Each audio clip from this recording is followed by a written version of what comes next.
This is part 2 of the Essential Preschool IEP module. This presentation focuses on measurable goals, progress monitoring, specially designed instruction, SDI, accommodations, modifications, and support for school personnel. There are 3 elements of a measurable goal. All 3 elements must be a part of each goal on the IEP in order to be considered compliant. The first element of a measurable goal is clearly defined behavior. The second element of a measurable goal is the condition under which the behavior will occur. The final element is the criteria that will be used to evaluate the performance of the behavior.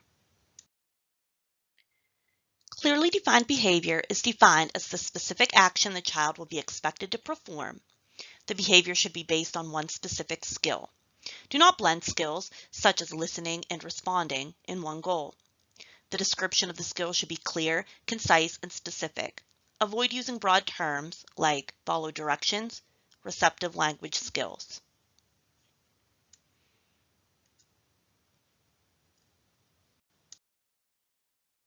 The next element of a measurable goal is the condition under which the behavior will occur. The condition can be defined as the situation, setting, or given material in which the behavior is to be performed. The last element of a measurable goal is the criteria that will be used to evaluate the performance of the behavior. The definition of performance criteria is the level the child must demonstrate for mastery. For example, 10 steps independently, and the number of times that skill or behavior must be demonstrated. For example, 4 out of 5 trials to be considered for mastery. Note that for young children, using a percentage of accuracy may not be the best way to define mastery and document progress. Besides percentage of accuracy, other dimensions of behavior to consider are frequency, latency, intensity, and duration. It is important to use the same unit of measurement when describing mastery of the goal that will be used in the present levels of performance and in the progress reports. For instance, if the goal states that the child will take 10 steps independently in 4 out of 5 trials, then the present levels would state what the child's current baseline is in walking independently. For example, 2 steps independently in 2 out of 5 trials. Avoid using vague terms such as increase or decrease with a baseline or target of acceptable performance. Performance criteria should be included in both a level and a degree of mastery. Below the measurable annual goal, there are checkboxes lettered A through K. The district must determine and identify here the best way to monitor the progress towards the annual goal for the child. Remember that there also must be written documentation to support whichever method is selected. For example, if the observation box is checked, there must also be a written record in order to support this method of data collection. Progress monitoring is used to determine if the child is making progress on IEP goals. Frequent data collection on how the child is performing in relation to IEP goals and how the specially designed instruction is being implemented helps determine if the specially designed instruction, accommodations, and interventions in the IEP are working. The data compiled from progress monitoring can be a basis to reevaluate the IEP and reconvene the IEP team to make any needed adjustments in the services and supports to better meet the needs of the child. In Section 6 of the IEP, you will indicate the method that will be used to measure the student's progress towards each goal. By simply hovering over the listed method on the form, a definition appears explaining each method. Progress should be monitored using the same unit of measure in a goal to best determine progress towards the goal. You will also indicate the frequency of reporting progress to the child's parents.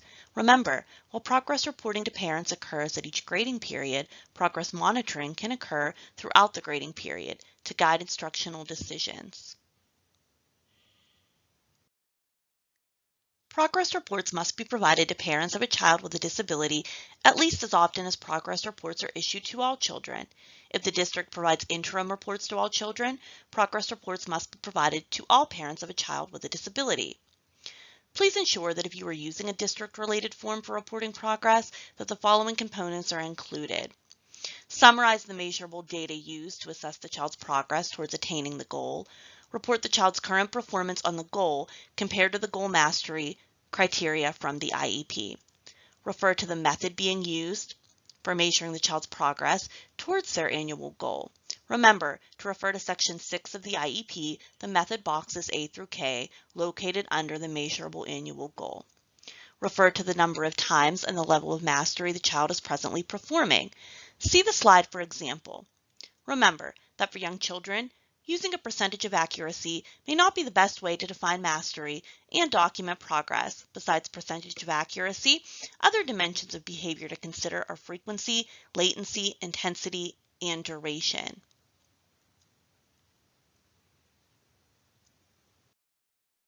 Specially designed instruction, SDI, means adapting as appropriate to the needs of a child the content, methodology, or delivery of instruction to address the unique needs of the child that results from the child's disability and to ensure access to the general education curriculum so that the child can meet the educational standards that apply to all children.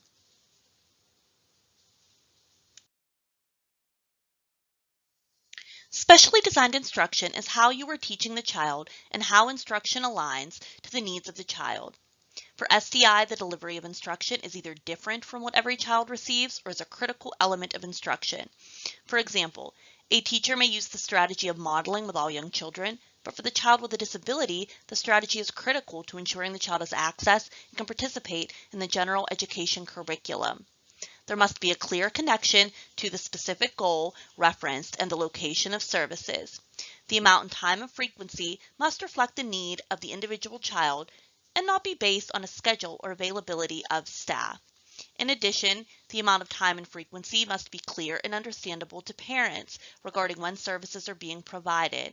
Each specially designed instruction should only have one provider and one location listed so that it is clear who is doing what, where, and for how long.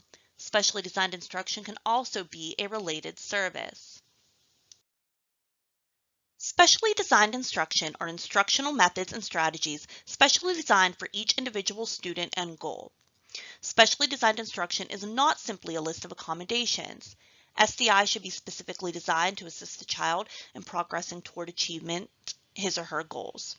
When designing the specially designed instruction, teachers should consider the implications for instruction in Part 2 of the ETR. Consult with the school psychologist and/or use other evidence on how the student best learns. Specially designed instruction can be provided by any intervention specialist and related service provider. Paraprofessionals and general education teachers can reinforce skills that have been taught, implement accommodations, and monitor progress. The role of the paraprofessionals and the general education teacher should be documented in the Support for School Personnel section and not in the SDI section. Each box of the specially designed instruction section should be completed without multiple providers and locations. If the same goal is being served by more than one provider and/or in more than one location, there needs to be a separate specially designed instruction row for each location and provider. The time and frequency should be specific to each provider and location. See the slide for an example showing how to correctly write an SDI when one intervention specialist is providing services in two different locations.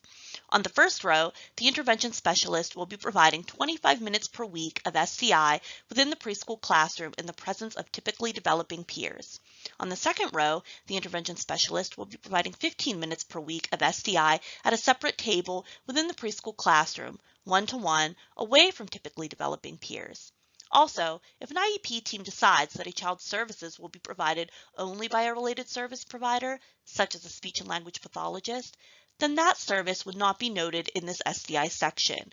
Remember, though, that for any child with a disability, the district must make a free and appropriate public education available, and that this includes access to the general education curriculum and, to the maximum extent possible, education with same-age peers.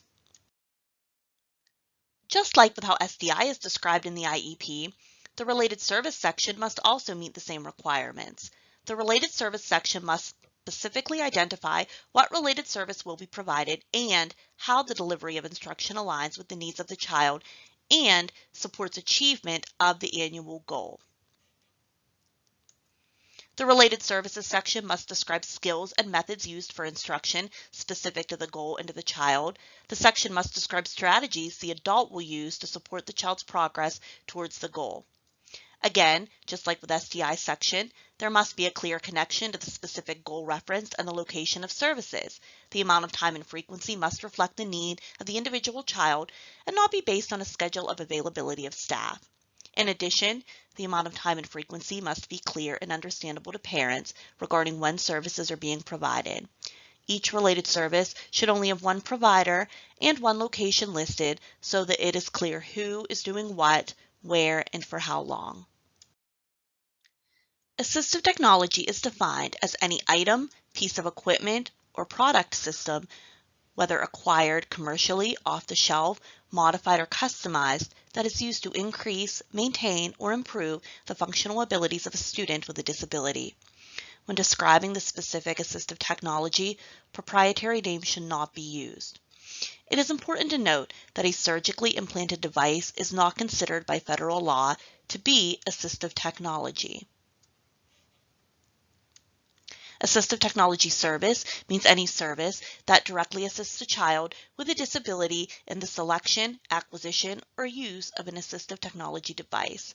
Please note, under assistive technology in Section 7 of the IEP form, it is not necessary to identify the time and frequency. Accommodations provide access to course content but do not alter the scope or complexity of the information taught to the child. Accommodations do not reduce the learning or performance expectations of what is being taught or tested. Refer to the slide for some examples of accommodations. These accommodations were cited from Ohio's Accessibility Manual. They are visual highlighters, extended time, be sure to include the subject and amount of allotted time allowed, cueing, fidgets, manipulatives, reduction of visual distraction, large text, print, and finally frequent breaks. Be sure to include the limited number of breaks and amount of allotted time allowed. Please remember that the conditions for and the extent of accommodations must be explained. Modifications change the amount and/or complexity of the instructional material taught. Modifications of the curriculum result in the child being taught the same information as the same age, grade level peers, but with less complexity or reduced work requirements. Support for school personnel is an area that documents the needed support from adult to adult. It is not when an adult is providing services directly to a child. This section must list the school personnel to receive the support, the specific support that will be provided, who will provide the support, and when the support will take place. There can be more than one support description in this area. An example of this could be when an itinerant teacher consults with a general education classroom teacher within a general education setting. The itinerant teacher would be providing support to the classroom teacher. As another example, consider a student who has been identified with a speech impairment. The speech and language pathologist might consult with the classroom teacher to provide strategies which could be used in the classroom for the student. This section is where the interaction of the speech pathologist consulting with the classroom teacher would be documented. If a child has a one-to-one aide, document this in the accommodations section, since this is an adult providing services directly to a child. And if necessary, document this in the support for school personnel section if another adult, such as the teacher, would be providing consultative support to the aide. The IEP form does not include specific time and frequency boxes under support for school personnel. For preschool, provide time and frequency in the description. On the dynamic version of the IEP form, the text box above the begin and end date boxes will expand and is an acceptable place to include time and frequency.